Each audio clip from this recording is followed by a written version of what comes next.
This movie is crazy. What is it? It's a movie called The Children's Hour, and it's about two female teachers being accused of loving each other, and their lives get ruined.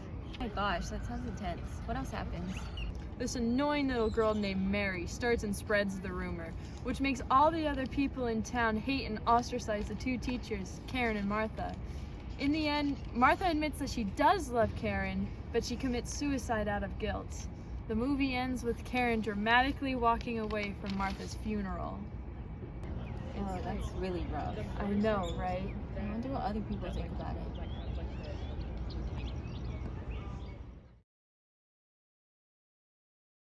The Children's Hour represents the first Hollywood film released in the United States to address homosexuality outright in 1961. The nature of the depiction of lesbianism in this film reflects the type of images that were considered tasteful to American audiences in the early 1960s. Hollywood was ready to release a film with lesbian content as long as lesbianism was treated as an unhealthy condition with no opportunity for happiness. The movie wasn't about how it was dealt with being gay. It was how queerness was a non-issue in comparison to the uncalled for hatred that rose up in its opposition.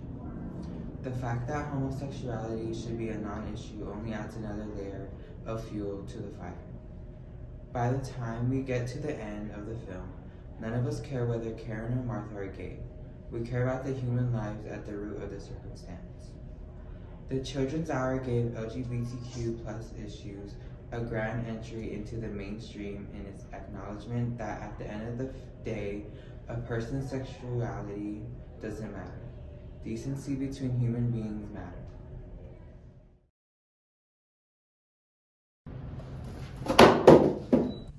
In the 60s, lesbians were ostracized, ridiculed, and they were seen as unnatural, as we saw in the movie. Nowadays, lesbians are fetishized.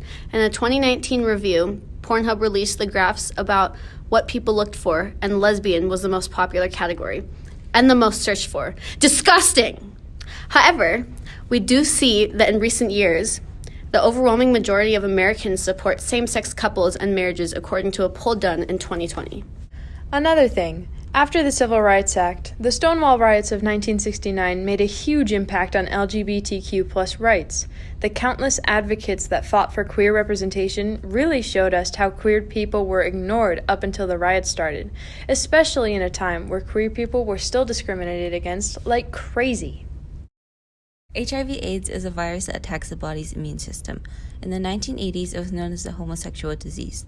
Because the general public and president at the time refused to acknowledge it as a health issue, lesbians stepped up when no one else would, by donating blood, being caretakers, activists, protesters, artists, historians, and lawyers.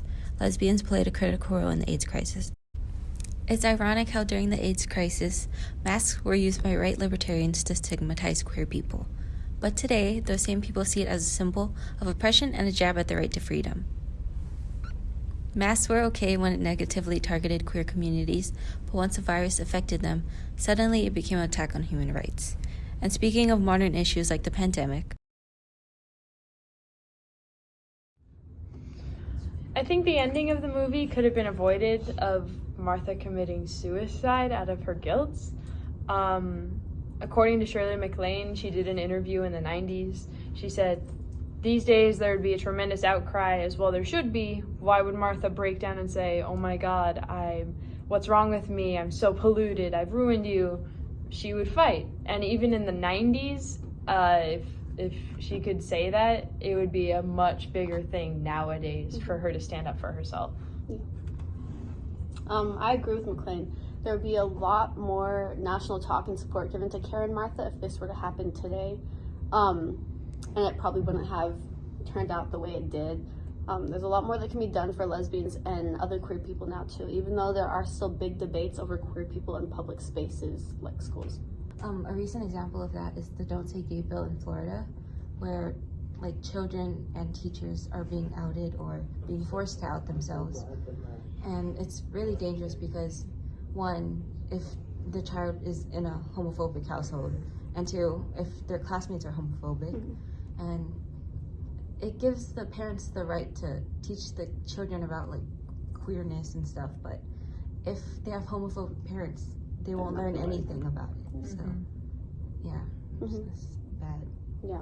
Also, the fact that people still think that teachers who talk about queer topics in schools are grooming kids. The same goes for like any TV show that shows a queer character or even a kid having gay parents in the show. It's apparently disgusting and unholy. Even though there are still lots of struggles for lesbians and queer teachers in 2022, so much progress has been made and can be made for the queer community. I think we can all be thankful for that while still working to make it better.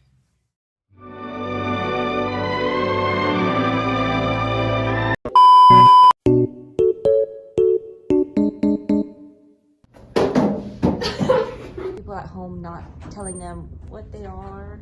Hello. It can lead to like good example. Okay, guys, we're sorry, we're recording. Thank you. Sorry. Martha admits that she does love Mary. Not Mary. She does not love that.